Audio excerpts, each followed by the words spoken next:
I would like to call to order the Board of Education meeting for Tuesday, October 1st, 2024. Are there any speakers related to closed session topics? Okay, the board will now convene to close session.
battery. Or whatever. Okay, bring like, because I just worried about, like, do I have enough? Do I have enough? And then also, I get 10, yeah, I mean, routes, like, so you're down. We went to the Vermont and then stay the night over in Carl Bay. And we were running late, so I couldn't get a profitable, right, and over to the coast, and we were running late, so I barely enough charge in, Yes, can you indicate the Yeah. topic here, please? Oh, okay, yeah, you can bring that up. Okay, thank you.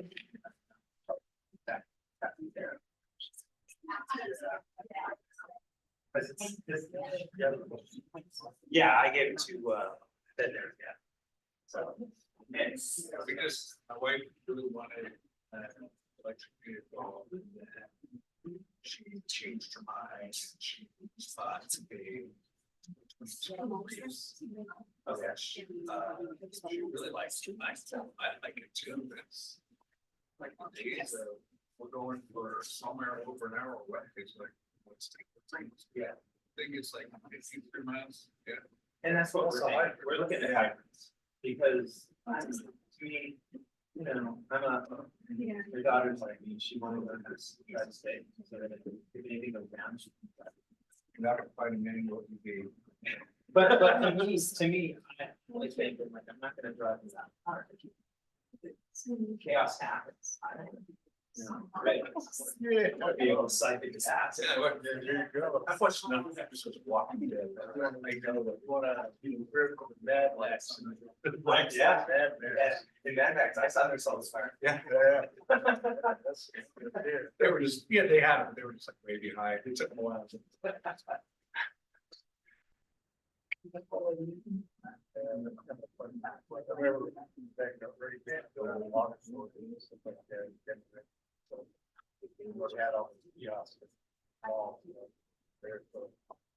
one.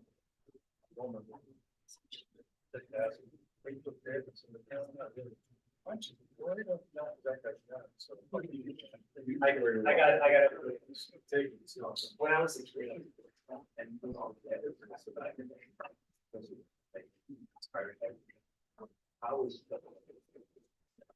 The board will now convene open session and report out from closed session. Open session of the Board of Education meeting is live on YouTube. Visit NHUSD Board of Education webpage for the link. If you're attending online via Zoom, please use the raise hand feature to indicate you wish to provide public comments. Phone participants should press 9 to be added to the agenda and wait to be called on. Members of the community may submit public comments to the board via email. Public comment at nhusd.k12.ca.us before each meeting. The board received 2 public comments via email for tonight's meeting. The board will not respond to questions posed by them making public comments relative to closed session items 3.1 to 3.3. The board took no action. Okay. We will now go to procedural items. And I'll go ahead and turn over to Vice President Kumar to preside over the meeting. Thank you, President Gonzalez. Will the audience please rise and join me in the Pledge of Allegiance? I pledge allegiance to the flag of the United States of America, to the republic for which it stands, one nation.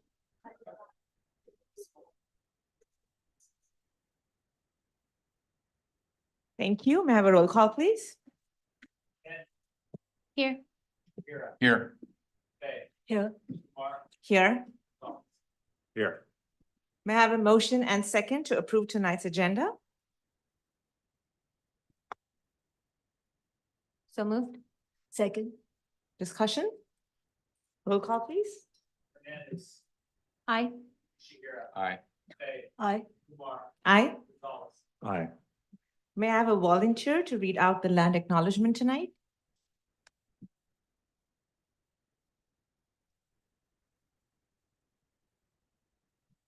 I can. I can read. Yeah. All right, President Gonzalez. Okay. We want to open up this meeting by acknowledging we respect and love that the land we are on today is the traditional ancestral homeland of the Ohlone Chochenyo First People.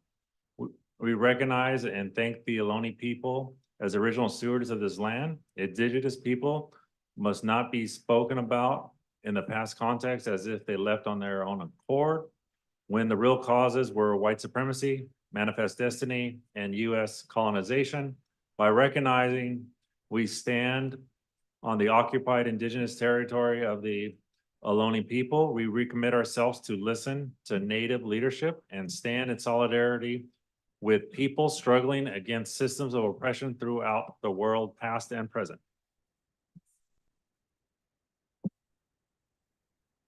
Thank you, President Gonzalez. Back to you. Thank you.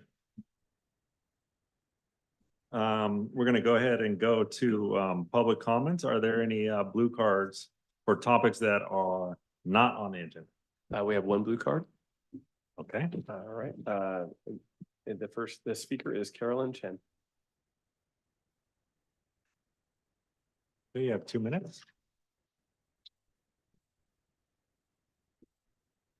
Good evening, President Gonzalez, Vice President Kumar, honorable trustees of the board, Superintendent Thompson, and district staff. I wanted to start by thanking the school board for seeking to provide equity of education, inclusivity, and striving to provide dignity to each student enrolled without discrimination. In the execution of these ideals, however, many parents and I have concerns the school is elevating the inclusion and dignity of a single student above all peers, putting the I before the we. Within my child's class, there's a student who is prone to inappropriate touching of intimate areas, indecent exposure, and violence. The school has continued to uphold this student's privacy and dignity, while numerous injured students have gotten their dignity violated and felt their experiences were minimized. My question is, what does it look like for a school to maintain one student's rights while not sacrificing the mental health of the majority of the class? Impacted students feel as if they alone bear the burden of safety and are going to school with frayed emotions, anxious and apprehensive, wondering if they are going to be kicked, bitten, punched, fondled, or groped in intimate areas again. We as parents are seeking the board's help to not only get this student the right type of support that they need, but also to protect the dignity, well-being, and mental health of the rest of the students in the class. Thank you for all your time, understanding, and willingness to consider this topic. Thank you, Trustee Nishihira, for your time and swift responses every time I have a question. We appreciate the work that is being put in on behalf of students. Thank you. Here, next blue card. It was a resume for off the agenda. Okay. Is this not on there? We have Agenda? one for on the agenda. On the agenda. Okay, so moving to on the agenda. All right. The speaker is Gavin Smith.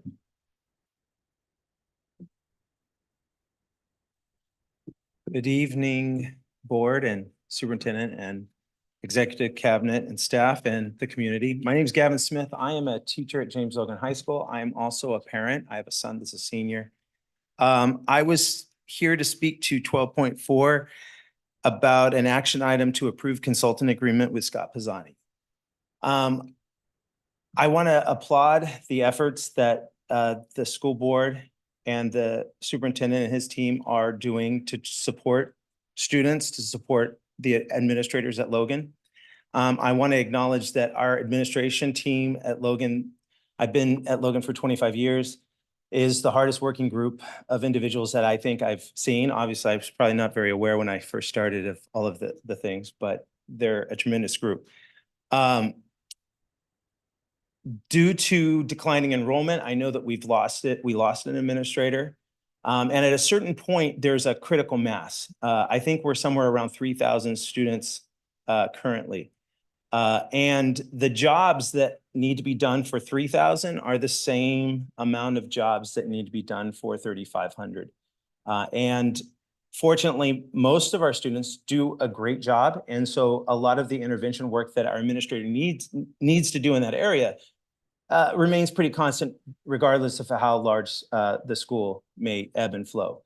I do believe, though, that hiring a consultant at any amount, 18,000 or others, is not the best use of funds. Our administration team is overwhelmed by day-to-day crisis, just trying to stay on top of what's going on. I do not know what a consultant would add to their ability at this time. I also believe that money should be always kept at the closest place to students. So please, I would encourage you guys to table this, talk to administrators at the school and see if this is truly what they think the money would be best used for. Thank you. Okay, so that concludes our public comments? Unless there. And there's nobody on Zoom? Okay. All right, so we'll go into our union president's report. CSEA, I do not see them. So we'll go to NHTA president, Joe Angeles.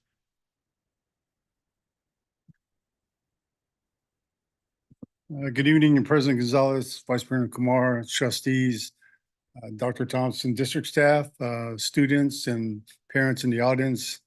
I just want to bring up what's been going on for the past between board meetings. One thing I do want to say, I really appreciate the work that we have been doing with the district regarding the famous mandated reporting for safe schools training. We found out that the training itself is more than what was expected. We find out that training is now about 4 to 5 hours. In the past, 2 hours were allotted for staff to do it. So obviously there's a mix-up on covering that effort. So we are working together to try to get that mitigated, as well as for next year, so we don't run into this problem. So again, I want to appreciate the collaborative work on that. And we're looking forward to the outcome of the conversation, which is still in conversation at this point. With that in mind, the Safe School Training, like I mentioned, has been expanded. And one of the things that came up was workplace violence. And now, I mentioned this to Mr. McNamara, that now that folks are trained and aware, it brings other kind of awareness for people to, how do we apply that term workplace violence? One of the concerns that came up from teachers is the unfortunate thing, as they're serving students, sometimes students have behavior issues that cause physical interaction with teachers. So there is something there that we need to really look and address, because now that people are more aware of an environment, we need to kind of work hard to make sure we can make that kind of area be addressed and responded to. As we move on through this past month, one of the things that came up as well is, like was mentioned earlier by Mr. Smith, on the agenda, the consultant item. Although we understand and we appreciate what's been described in the agenda item with Ms. Stevens' need for this area, one thing I did want to bring attention, that there are many other areas that need the same kind of attention for consideration. And if you want to use that word urgency to get something done. One of the things that I use that example, and I've talked to Ms. Wee and even Mr. McNamara about it, due to oversight on some budgeting areas, a needed service at Logan was gone away without, in a short notice. And as a result of that service at Logan, it has impacted the overwhelming counseling staff who are already burdened with other things to do. So now that missing resource has caused the impact on their service. So I say that to make sure we understand that as much as the need to support administrators, which is, I definitely understand, like Mr. Smith said, there's much to be done. but the use of the money for that kind of area should not only be considered right away for that need, but some of the needs that impact direct service to students, which, as you know, teachers and specialists like counselors do on a daily basis. So we hope we can talk further about that to see if we can kind of get those areas to get a better attention on them, to make that impact on those services and restore some resources that may have been overlooked based on the traditional kind of thing of the priority, the budget didn't allow for it. So we look forward to that conversation coming forward. Thank you. Thank you, President, NHTA President Joe Angeles. We're going to go on to 9.1. This is a presentation. This is the equity report card. Okay, we have Clinton Puckett to go ahead and do a presentation for us. Welcome. Good evening, everybody. President Gonzalez, Vice President Kumar, Dr. Thompson, board members, and everybody else here with us in the boardroom and at home. I know that we're getting the presentation set up, but my name is Clint Puckett. I am the Coordinator of Assessment and Evaluation here in New Haven, and I have the pleasure of presenting this year's New Haven Equity Report Card for you. Here are the items that we're going to be going through. I do want to let you know I won't be going through every slide, but I will be going into and describing the majority of them so that when you have an opportunity to look at the entire presentation, hopefully you'll be more informed and be able to navigate through it.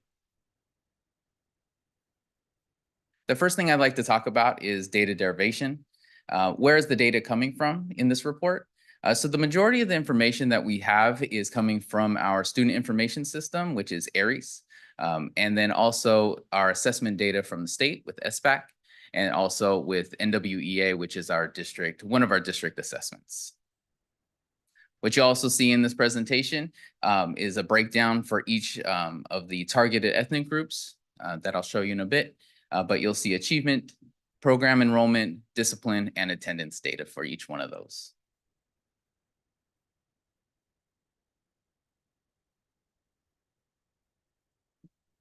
Here's a visual ethnic representation of our students here in New Haven. On the right, you'll see that our three largest groups are Hispanic, Filipino, and Asian populations. And also, one of the things that we continue to monitor is our students that live in the Dakota area. Based on state and local ethnic identifiers, these are the student groups that are represented and information is presented in this report.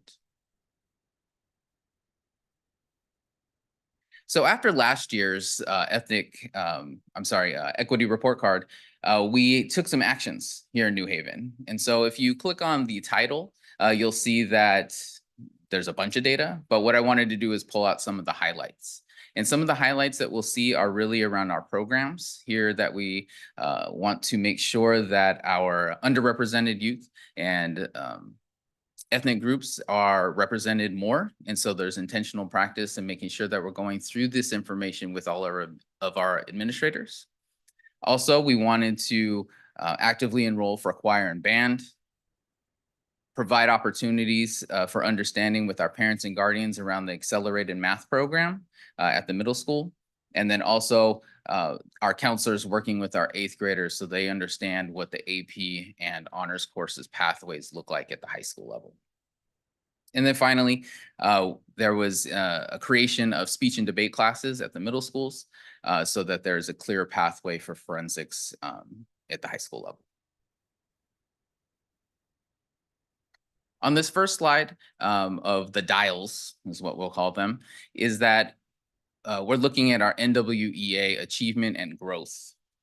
And so NWEA is an assessment we've used for close to 20 years here in this district. And it is given 3 times a year for our 1st through 8th grade students and some of our high school students. And when a student takes this assessment, they get a rating.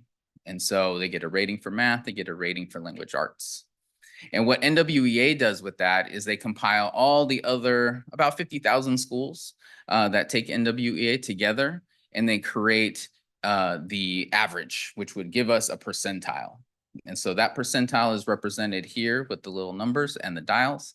And so if 50 percentile is the average for all the schools that take NWEA, our students in math for achievement are performing at the 61st percentile in math and 58th for reading. In addition to that, our students receive a growth goal.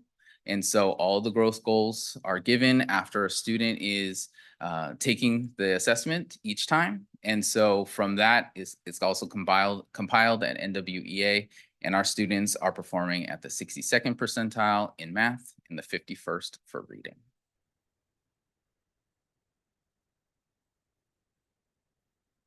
The next set of dials is showing students' marks and grades, and then also the SBAC. And so that's the state testing. And so for our marks in the elementary level, we split it up because students in elementary, they they're on a 4-point scale. So they'll receive a 1, 2, 3, or 4. And then at the secondary schools, they receive a traditional A, B, C, D, F. And so you'll see it's split into 4 for elementary and 5 for secondary. And so what you see here is how many students at the elementary level are performing at proficient or above. And so that's at 68% in math, 64% for reading. And then when you look at secondary, 78% are average or above for math, and 86% are average or above for reading. And then finally, if you look at our spring 2024 SBAC scores, this just came out. 35.65% of our students met or exceeded the standard. And in reading, it was just about 50%. So each of the different ethnic groups, you'll also see this color-coded perspective over time. And so looking at the 22 to 23 to 24 school years, you'll see how the achievement and growth has shifted or changed.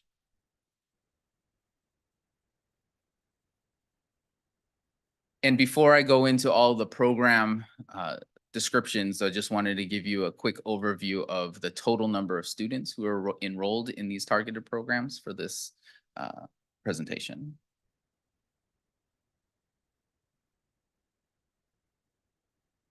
And on this last New Haven slide, you'll see that there's attendance, there's suspension data, and expulsion data. For attendance, we're really focusing on students who are chronically absent. And so that means students who've missed 10% or more of the school year. And so when you look at the red, yellow, and gray, it totals about 22%. So 22% of our students last year were chronically absent. And then when you look at suspension and expulsion data, you can see that it's trending in the right direction.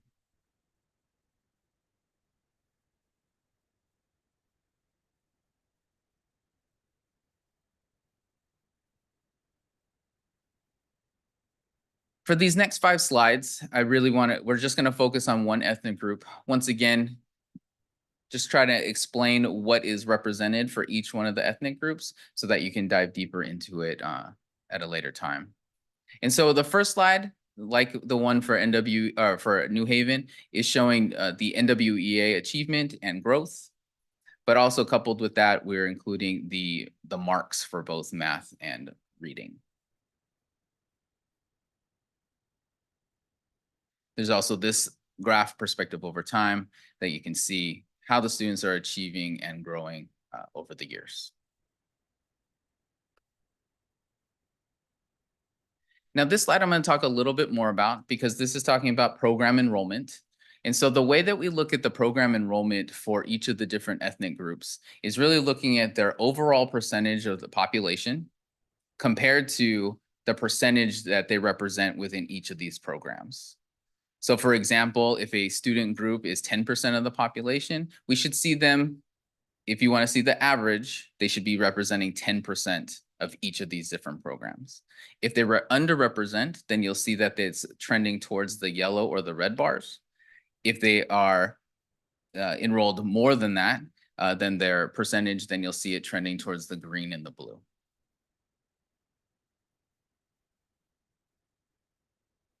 And once again, looking at the perspective over time from year to year as students are enrolling. One little caveat that I do want to explain for this specific group, our American Indian and Alaskan Native students are a very small group. So for this group, if 1 or 2 students come into or out of one of these programs, it will shift where the bar is. But as you look deeper into the other data, it's less volatile. And then on this final slide for the ethnic group, you'll see the attendance and the suspensions. Once again, for attendance, we're looking at the chronic absenteeism that's represented in the red, the yellow, and the gray.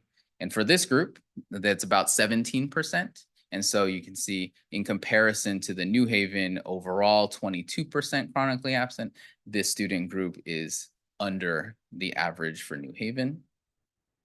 And then when we look at suspensions, we're looking at a ratio. So once again, similar to the program enrollment, we're looking at the total number of suspensions versus the total enrollment and seeing how that compares. And so if it's an equal representation, you'll see that the bar is in between the gray and the yellow, which would represent a 1-to-1 ratio. If the bar is above that, it means that there's a higher than a 1-to-1 ratio. If it's below, then it's less than a 1-to-1. And so for this example, American Indian Alaskan Native is at 0. So the bar is all the way to the left in the blue. And so that is pretty much the analysis for the 5 slides for all of the different demographics. And so right now what I want to do is jump ahead and look at our personnel and workforce representations. So one of the things that we know as educators is that our students need to see themselves in the people who are in front of them. And so this is a graphic that is trying to show where we have strengths and weaknesses, or just facts about where our representation is as it compares to students. So in yellow, you see the student percentage. In green, you see the classified staff percentage. In red, you see certificated staff. And in gray, you see administration staff. Again, how it all compares to our student enrollment. And then there's some takeaways from this report.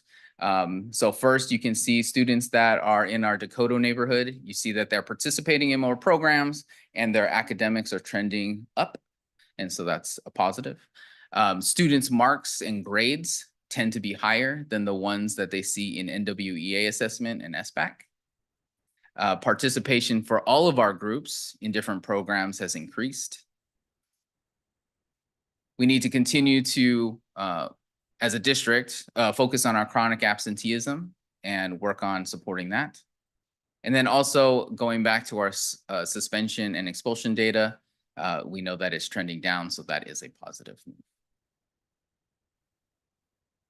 And so with that, I thank you very much. Okay, are there any board comments or questions? Okay, I've seen trustee Nishi Harris hand up first, so. Thank you for all this great work. I like how it's presented. One of the things that I'd like to do is understand at some point with the same level of rigor and analysis, I'd like to see at some point, probably next year, because you don't have access to it right now, is the effect that our C-STEM program is having, specifically on math curriculum. It'd be good to see, because it's not, that curriculum is not being used everywhere. So it'd be good to see if there's a delta that we could see what type of effectiveness it's having on closing the gap. Vice President Kumar. I have a comment and a question.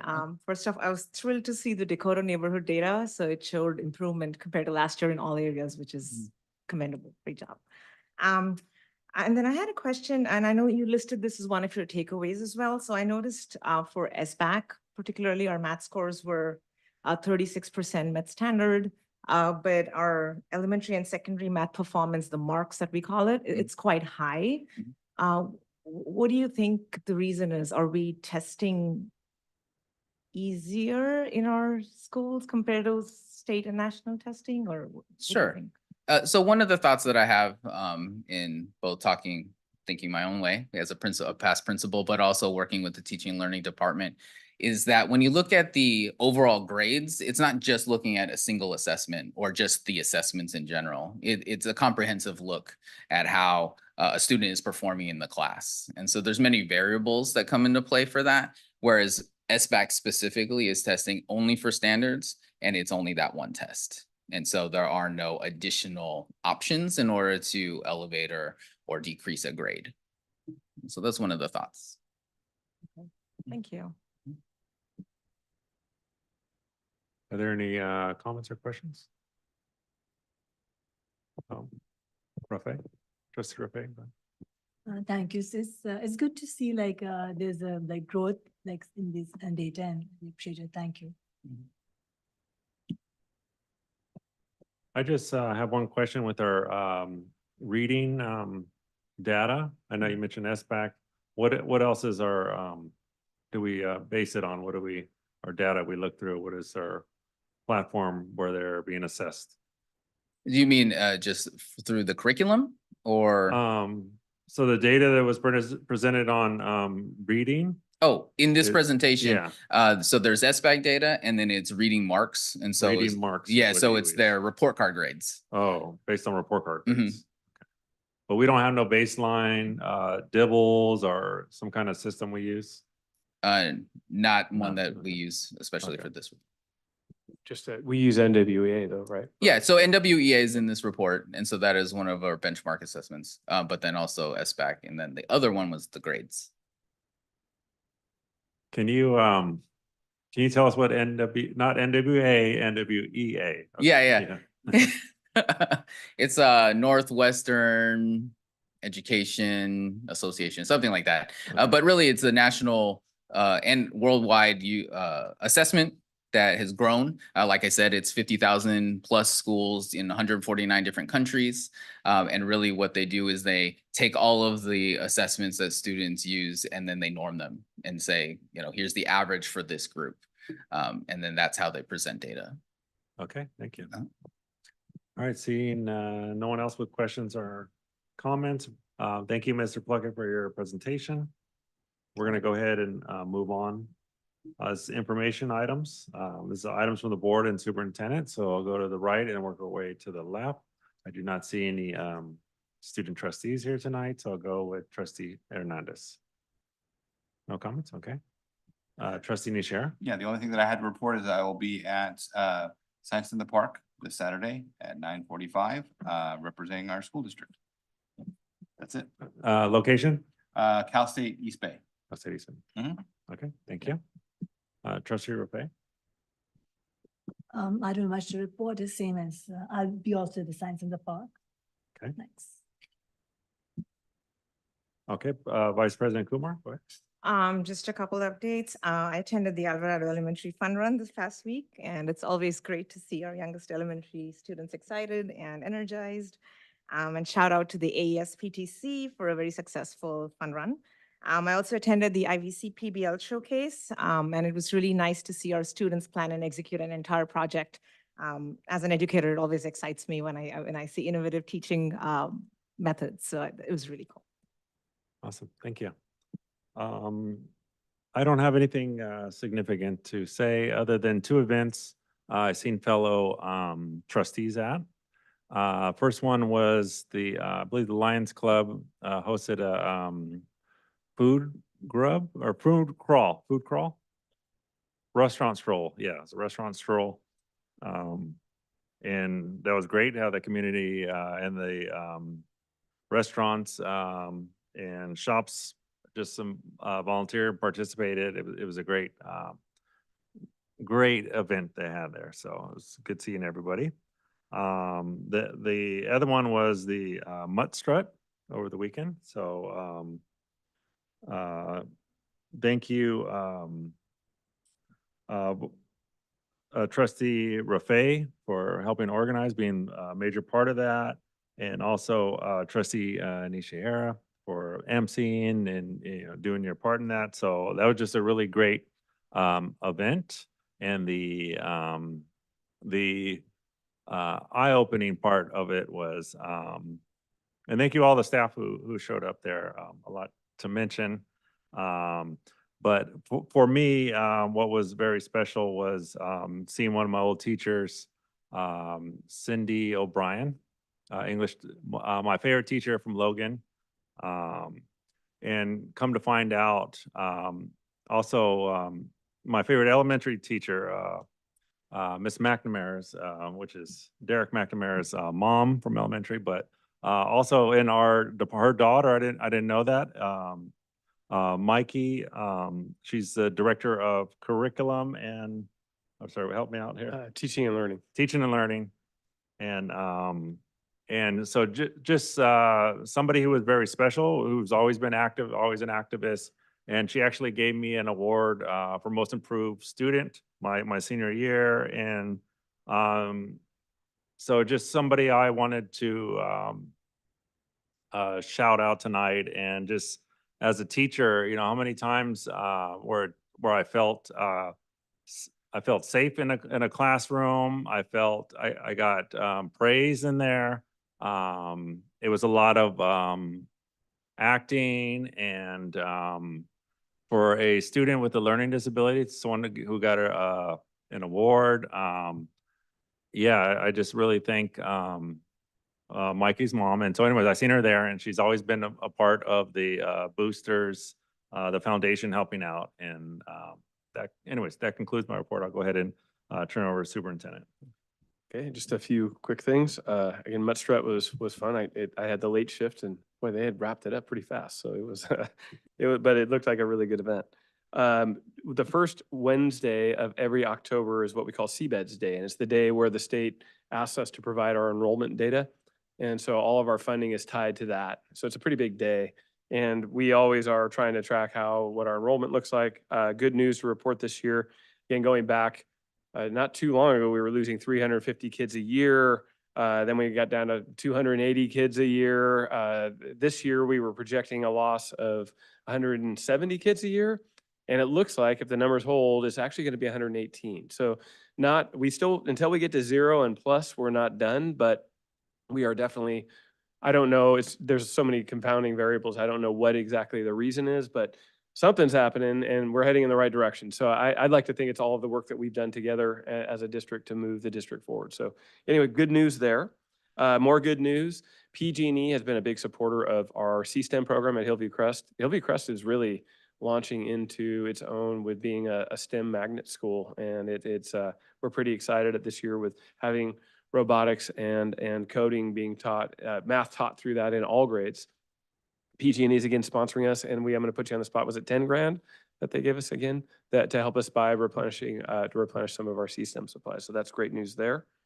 News for families. We are going to be at Communication and Advocacy. We shared that we are having a virtual open house for any families that are interested in our middle schools, targeting primarily 5th grade families, but any other families too.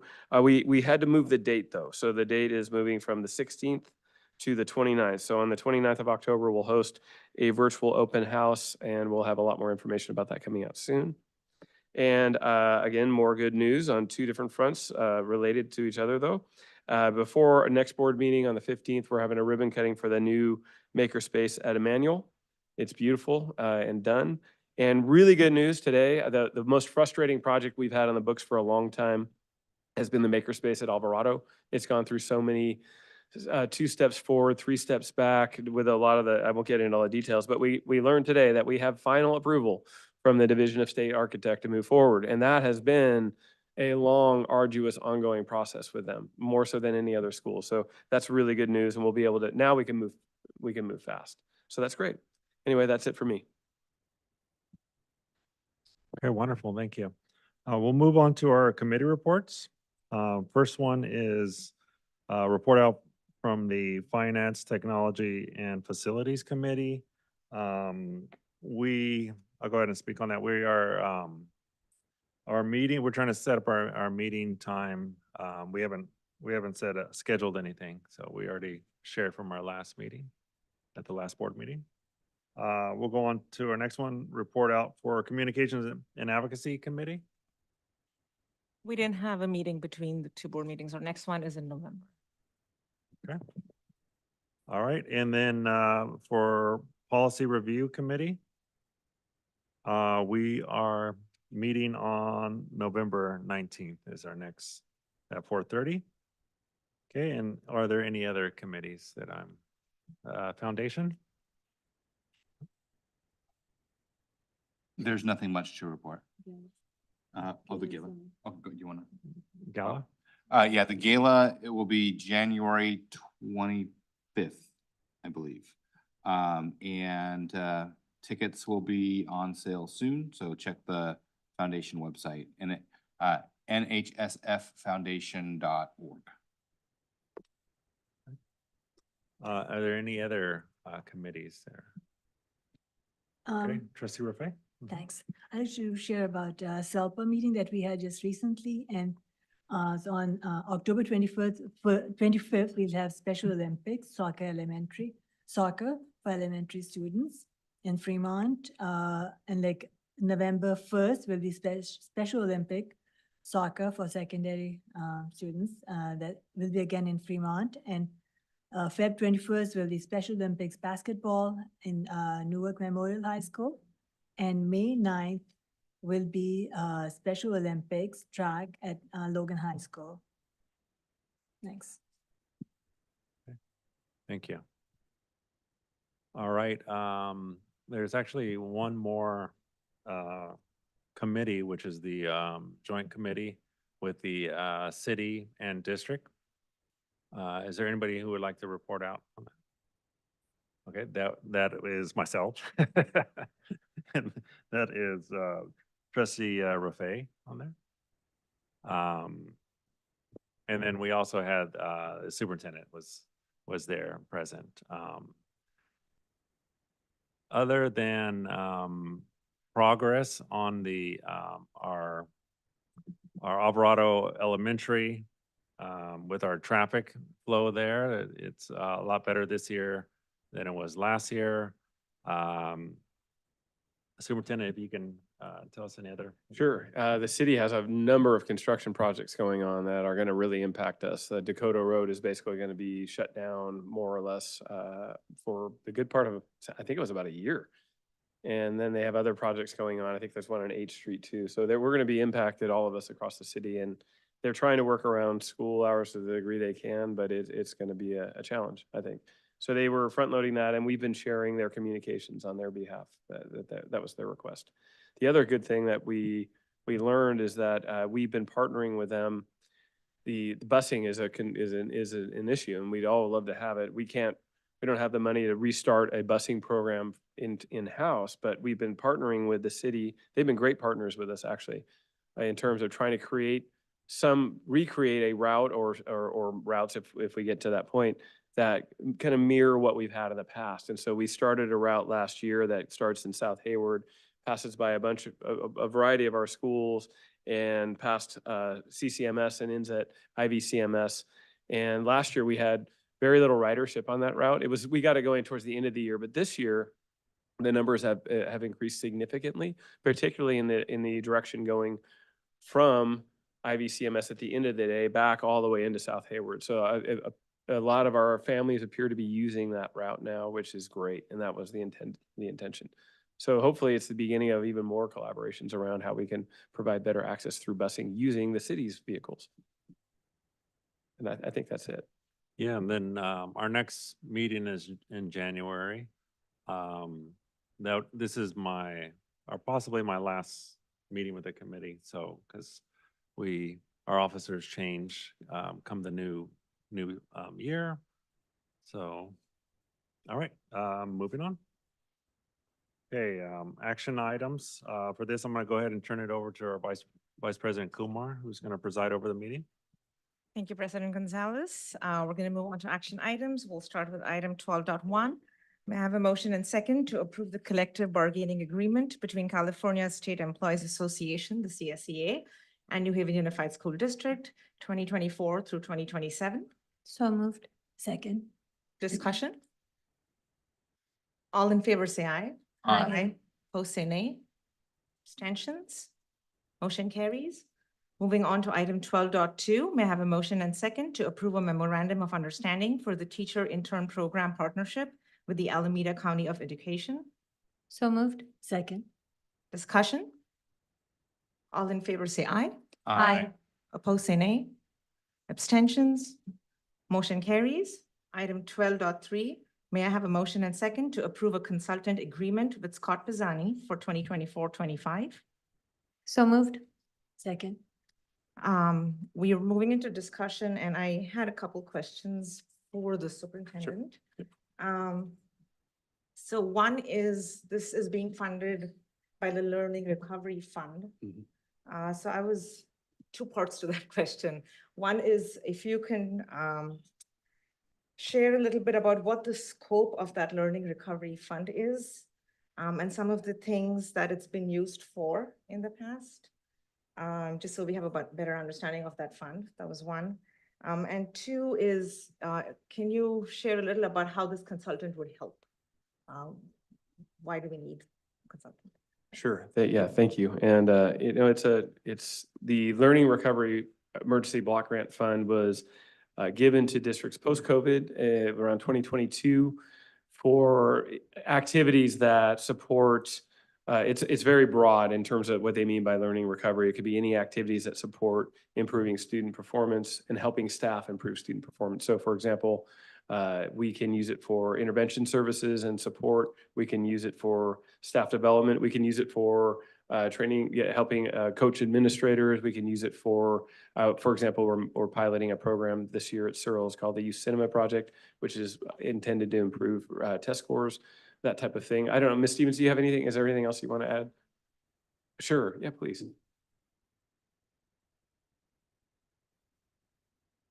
Just to elaborate, you just saw our equity report card with, as it relates to our student achievement. So we examine, Dr. Thompson is correct, that the funds can be used really to lift student achievement, improve social emotional learning, and so forth. So it's a broad range. But we use that data and look at areas that our students need additional support. An area that you mentioned yourself was an area in mathematics. So we did use some of the Learning Recovery Block Grant to expand our CSTEM. Even with the donations, the CSTEM project with the coding and the robotic equipment, it could be quite pricey. We launched that this year. We expanded our CSTEM program for algebra courses, both at Conley and at Logan to support. We also hired a teacher on special assignment as we expand CSTEM to coach and lift the classrooms with support, hoping to influence the data of student achievement. As Trustee Nishihara mentioned, next year we love to show some data as it relates to that. Another part is we've talked about it in the past where we need to improve our students' early literacy skills, supplemental resources, books in the classroom as it relates to UFly, our supplemental reading decoding program. That is something that we use Learning Recovery funds for. And in addition to these materials and programs, we have allocated funds for teacher collaboration, teacher professional development, including a new program that we developed for pre-algebra courses at Logan. We allocated a lot of hours there for teachers to collaborate on how to support students for algebra readiness. And other areas across the district for teacher compensation hourly. I do want to mention that we really felt, in addition to materials and supplies, direct hourly compensation for our teachers for planning and teaching and attending PDs, bringing new programs in. Another data and research calls for effective leadership, knowing that we have generally newer principals in our district, that coaching on instructional leadership will focus on equity and support our teachers as well as influence our student achievement. Last but not least, you heard last time about the TOSAs for equity. Our equity and access TOSAs are also funded out of the Learning Recovery Block Grant. Okay. Thank you. Thank you. And, you know, I'd like to acknowledge Gavin and Joe's comments. They're very thoughtful and very, very apropos. And certainly we have a lot of needs still at our sites. The way we generally approach the site-based needs is the principals will either work with site staff to allocate their funds to meet those needs. And if they don't have enough funding, they usually come to us with a proposal. And in the past, we've funded quite a few site requests, I think directly out of Learning and Recovery and some of the other funds. So if there are needs out there that aren't being met at the sites, that's something that can be presented to us and we would definitely consider. We're very mindful of when we spend money we try to support the sites that way. So I appreciate that. And also to your question, how will this, we're also mindful of adding something onto the load of any administrators, particularly the young, I call them young, they're a variety of ages, but they're brand new administrators. We have 4 of them that are really leading the charge at Logan. And they're working really hard. But I also know, to Wee's point, that they need some structured help and support. I've learned over time that what we really need are instructional leaders. And that's the last thing that new administrators get to. They're usually running around with their hair on fire, trying to just solve problems. And they need to learn and have support in how to structure their days to be able to make sure they have an instructional leadership lens. And that's not something that comes naturally. It's something that they need help with. The credential programs, unfortunately, that are out there for administrators focus a lot on theory and they aren't grounded in what our needs are here. So what we're hoping Mr. Pisani will be able to provide is what he's done in the past when he worked for us, but working specifically with the administrators at Logan to provide that framework of support to help them meet their needs. And he's very tuned in still with what our needs are here to help them find ways to grow professionally while still meeting the needs of the site and learning how to balance these different things so they're not overwhelmed. And that's the goal. And that's what we're hoping for. The reality is it's up to $18,000 total for the year, which compared to a lot of just about everything else we've spent money on, including intervention support, teacher hourly for collaboration support, it's really just a very small number. Thank you. Does anyone else have any questions? President Gonzalez? Yeah, so of times of budget crisis, I'm always advocating make cuts outside of the classroom, admin, but to keep it away from the classroom. And so this 18,000 out of the Learning Recovery Grant, how much is this half of the budget for?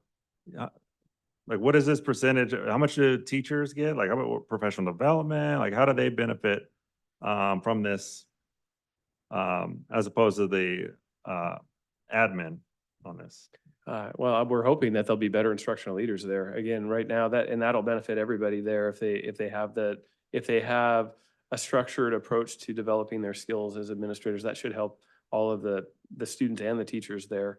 And again, I think part of what you're asking is we had about initially when we got the money in 2022, there was about $9 million in learning recovery, and we're down to about 1.5 million left of that. We've allocated all but 200,000, and I can't think of all of that money. I think this is the only money we've spent on the 18,000 would be the only money we've actually spent on administrators. Everything else has gone to teachers, students, and programs for the classroom. I don't think there's been a single, Ms. Stevens, can you think of any other that we spent on professional development for administrators? I don't think. So really, if you want to look at the percentage of this money that we spent on administrators, it's 18,000 out of 9 million? It's not a lot. So anyway, I don't know if that was your question. I think that's where you were going. Yeah, that's fine. Anyone else have any questions? All right, all in favor, say aye. Aye. Aye. Opposed, say nay. All right, abstentions? Motion carries. Moving on to item 12.4, may I have a motion and second to approve the public disclosure of the settlement agreement with California School Employee Association, CSEA? So moved. Second. Discussion? All in favor, say aye. Aye. Opposed, say nay. Abstentions? Motion carries. We're going to move on to item 13. Are there any items from the consent agenda that any board member would like to pull for a separate vote? Yes. Go ahead. This is 13.20.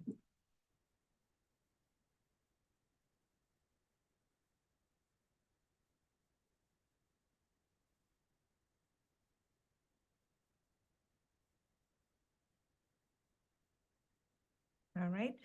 May I have a motion and second to approve resolution number 015-2425, continued funding application for child development services for Kidango for the 2025-26 school year? Yeah, point of order, yeah. I believe we should be approving 13.1 to 13.19 and 19 and 13.21 through Minus- 13.23 Okay. first, and then we cover that next area in 14. Okay, got it. Thank you. May I have a motion and second to approve 13.1 through 13.19 and 13.21 through 13.23? So moved. Second. Discussion? All in favor, say aye. Aye. Opposed, say nay. Abstentions? Motion carries.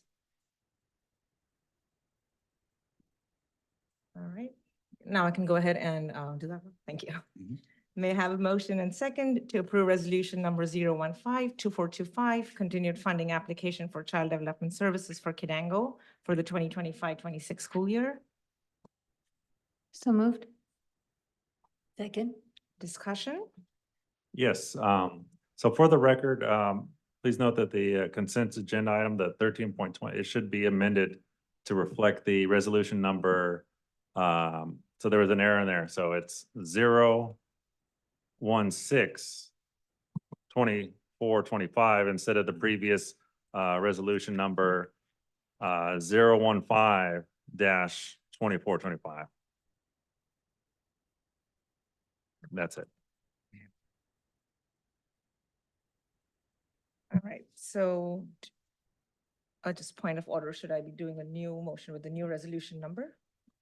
Or can we, I know there's a motion on the table right now. I think you can amend the motion, is that Okay. right? Yeah. Okay, so we're gonna amend that motion to read resolution number 016-2425, continued funding application for child development services for Kidango. All in favor, say aye. Aye. Opposed, say nay. Abstentions? Right, motion carries. Moving on to item 14. Well, we've already done that. All right, so item 13.2, what's it, 2.1? We're on 15.1. We're on 15 now. I know, which one did we, okay, so that's done, all right. All right, so then we're gonna move on to 15.1. I'm gonna turn it back to you, President Gonzalez. Thank you, Vice President Kumar. Okay. That was definitely a wrench I threw into the mix there. So this is assessment and governance procedures. Thumbs up, yes, it was smooth. Okay, all right, we'll move on to board consensus. And are there any board members that have a request? Okay, Vice President Kumar. So a few parents brought this to my attention. This is about Logan. And the non-AP science classes that they offer. And it seems like we're only offering the A through G science courses. And I was told that the pass rate for example, for chemistry it's around 50%. And that it seems like that's a barrier to graduating high school, because a lot of the students are not ready. They don't have the math ability to pass that class. And the state standards for science are actually lower than that. I was wondering if we have consensus to look into this and explore other options that will help us improve our graduation rate and, help more students earn their diploma, if we have consensus for that. I'm sorry, can you repeat that? And so, So what I'm asking is if we could look into this and explore other options to help improve our graduation rate and help more students graduate. Because what we're offering right now is the A through G science courses. science. And not the state. The state actually has lower level science courses that they do, except for high school graduation. So I was wondering if we could explore pathways for students, to help students graduate, because it is challenging to do those courses for some. Yeah, and I think we have consensus and I think it's a great idea. I think we really should. As you know, we've made changes to the graduation pathways and this is the next logical step. It's something we definitely should look into. We'll do it. Great, thank you. All right, hearing no other requests, we'll go ahead and we are adjourned at 7:28 PM. Thank you, everybody, for being here.